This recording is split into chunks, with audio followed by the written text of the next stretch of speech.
So প্রথমে আমি background select করার জন্য লেয়ারটা সিলেক্ট করব, দেন লেয়ারের কালারটা আমি গ্রে রাখার জন্য ডবল ক্লিক করব।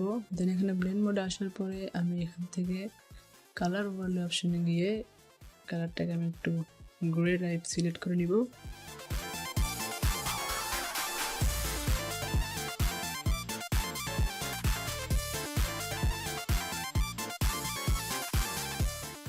দেন তারপরে টেক্সচারে গিয়ে আমি টেক্সচার অ্যাডজাস্ট করে নিব। এই জন্য টেক্সচার ড্রপ ডাউনে ক্লিক করে এখান থেকে ওয়াটার, স্যান্ড এটাই সিলেক্ট করব। দেন একটুখানি আমি অ্যাডজাস্টমেন্ট করবো, আপনারা আপনাদের মতো অ্যাডজাস্টমেন্ট করে নেবেন।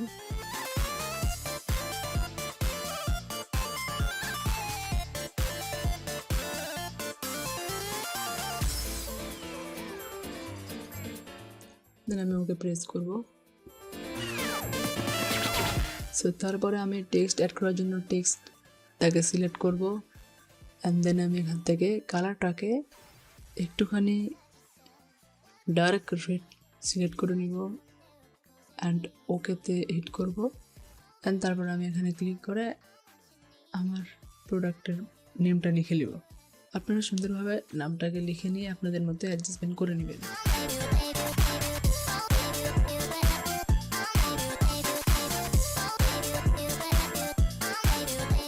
দেন নেম অ্যাডজাস্ট করার পরে আমি আমার প্রোডাক্টের ছবিটাকে এখানে অ্যাড করব। তো এইটা আপনারা প্রোডাক্টটাকে হাই কোয়ালিটি ইমেজটা অ্যাড করবেন, কারণ হাই কোয়ালিটি ইমেজ অ্যাড করলে খুব সুন্দরভাবে ইমেজটা ফুটে ওঠে।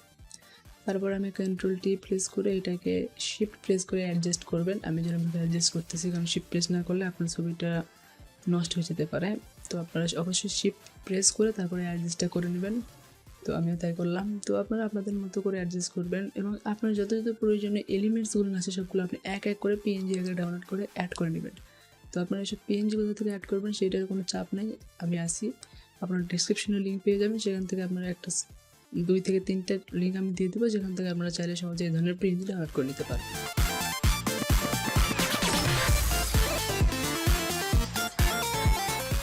সো তারপর আপনারা আপনাদের মতো করে এই পিকগুলোকে সুন্দর করে অ্যাডজাস্ট করে নেবেন, কারণ এই অতিরিক্ত পরিমাণে পিক অ্যাড করলে আপনার ডিজাইনটা খারাপ হতে পারে। আপনারা যখন মিনিমাল এবং প্রয়োজনীয় যেসব জিনিস শুধু সেসব অ্যাড করবেন তখন আপনার জিনিসটা দেখতে সুন্দর লাগবে। তারপরে আমি একটা রেক্ট্যাঙ্গুলার টুল সিলেক্ট করে একটা বক্স ক্রিয়েট করে নিলাম। এটাকে আমি একটু রাউন্ড করব।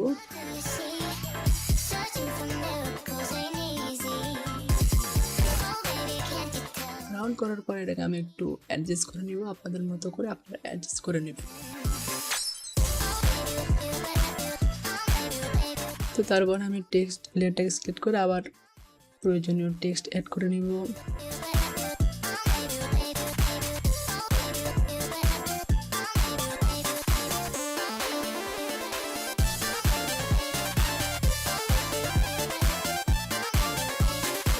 তারপর আমি এখান থেকে লোকেশন অ্যাড করার জন্য একটা লোকেশনের আইকন ইউজ করেছি। তো আপনারা যখন এইসব ডিজাইনে কিছু প্রিমিয়াম কোয়ালিটির আইকন ইউজ করবেন, আপনার ডিজাইনটা এমনিতেই দেখতে সুন্দর লাগবে। আপনি যখন একটুখানি টাইপোগ্রাফি ইনক্রিজ করবেন, আপনি যখন একটু টাইপোগ্রাফিতে একটু অন্যরকম ফন্ট অ্যাড করবেন, তখন আপনার ডিজাইনটা এমনিতেই দেখতে সুন্দর লাগবে।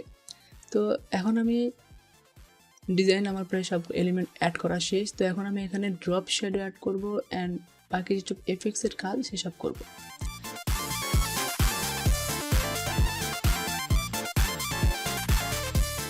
তো ড্রপ শ্যাডো অ্যাড করার জন্য আমাদেরকে যেতে হবে এখানে এফেক্টস অপশনে, অ্যান্ড দেন এখান থেকে ড্রপ শ্যাডোতে ক্লিক করব। তো এখানে আপনার ড্রপ শ্যাডোটাকে আপনাদের মতো করে সুন্দরভাবে ফিক্স করে নেবেন, কারণ ড্রপ শ্যাডো আপনার ডিজাইনটাকে অনেক লেভেলে উন্নতি করতে পারে। ড্রপ শ্যাডো একটা অনেক গুরুত্বপূর্ণ আমার ডিজাইনের জন্য, বিকজ ড্রপ শ্যাডো অ্যাড করলে কী হয়, প্রোডাক্টটাকে একটু রিয়েলিস্টিক লাগে। এই জন্য অবশ্যই আপনারা ড্রপ শ্যাডো অ্যাড করবেন এবং আপনাদের মতো করে সুন্দর করে ফিক্স করে নেবেন।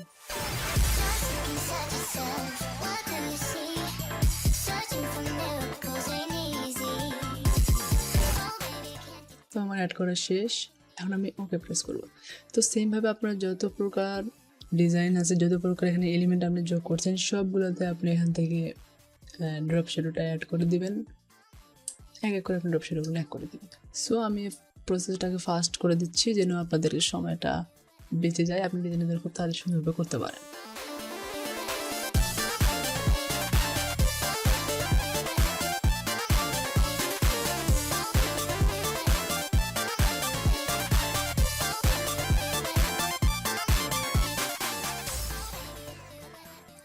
সো এখন আমি ফন্টটাকে পরিবর্তন করব, বিকজ এই ফন্টটা আমার তেমন একটা ভালো লাগতেছে না। তো এখান থেকে আমি আমার ডিজাইনের সাথে চাই এরকম একটা ফন্ট অ্যাড করে নেব। আপনারা চাইলে বিভিন্ন ধরনের ফন্ট ফ্রিতে আপনারা ডাউনলোড করতে পারবেন। আপনারা যদি সিম্পলি যে কোনো ব্রাউজারে গিয়ে সার্চ করেন আপনারা ফ্রি ফন্ট পেয়ে যাবেন। তো ফন্টের টেনশন আপনাদের করতে হবে না। তো ফন্ট একটা খুবই গুরুত্বপূর্ণ জিনিস একটা ডিজাইনের জন্য, কারণ ফন্ট আপনার ডিজাইনের ভাইবটাকে ক্যারি করে। সো অবভিয়াসলি সুন্দর থেকে ফন্টটা অ্যাড করবেন। তো আমি এখান থেকে একটা ফন্ট অ্যাড করবো, এক্সএস নামে একটা ফন্ট আছে যেটা আমি অ্যাড করব। তো এই যে আমি পেয়ে গেছি, অ্যান্ড এখানে একটা আমি সুন্দর একটা ফন্ট অ্যাড করে দিয়েছি। অ্যান্ড দেন আমি এটাকে আমার মতো করে অ্যাডজাস্টমেন্ট করে নিচ্ছি, আপনারা আপনাদের মতো করে অ্যাডজাস্ট করে নেবেন। তো এখানে আমি অবশ্যই ইনস্টাগ্রাম এবং ফেসবুকের আইকনটা অ্যাড করবো। আমি এখানে ডামি ডেটা দিয়ে দেবো, আপনারা আপনাদের ফেসবুক ইনস্টাগ্রামের ডেটাগুলো দিতে পারেন।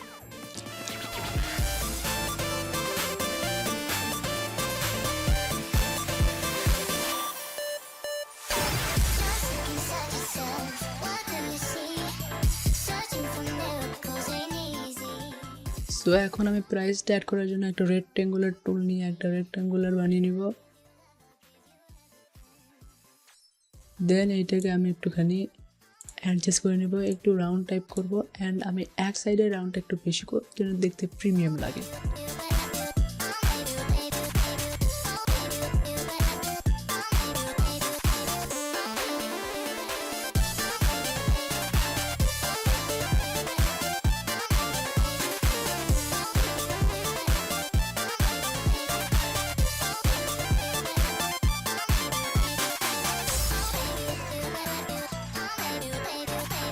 দেন আমি টেক্সটে ক্লিক করে এখান থেকে আমার টেক্সটটাকে সিলেক্ট করব এবং টেক্সট অ্যাড করব। কত টাকা এই প্রোডাক্টের দাম, এটা আমি এমনি একটা দাম দিলাম, আপনারা আপনাদের যে দাম সেটা দিয়ে দেবেন। আমার ডিজাইন করা প্রায় এখন শেষ। তো সিম্পলি প্রায় এই ধরনের ডিজাইন আপনারা করতে পারবেন আপনারা। সো ডিজাইন করা কিন্তু তেমন একটা বড় কোনো ব্যাপার না, যদি আপনি সেই জিনিসটা জানেন, আপনার টুলস সম্পর্কে যদি আপনার ধারণা থাকে, আপনারা ইজিলি যে কোনো ধরনের ডিজাইন সুন্দরভাবে বানিয়ে নিতে পারবেন। সো আশা করি আমার ভিডিওটা আপনাদের পছন্দ হয়েছে। যদি আপনারা চান যে এই ধরনের ভিডিও আমি আরও নিয়ে আসি, অবশ্যই আমাকে একটা লাইক, একটা সাবস্ক্রাইব এবং একটা শেয়ার করে দেবেন আপনার কোনো অন্য বন্ধুর কাছে যে এরকম ডিজাইন শিখতে চায়। অ্যান্ড আপনারা যদি চান যে আমি একটা ফুল কোর্স নিয়ে আসি এই ফটোশপের উপরে সুন্দর এই ধরনের ডিজাইন তৈরি করার উপরে, তো আপনি যদি চান আমি আনতে পারি, তাহলে অবশ্যই কমেন্ট করবেন।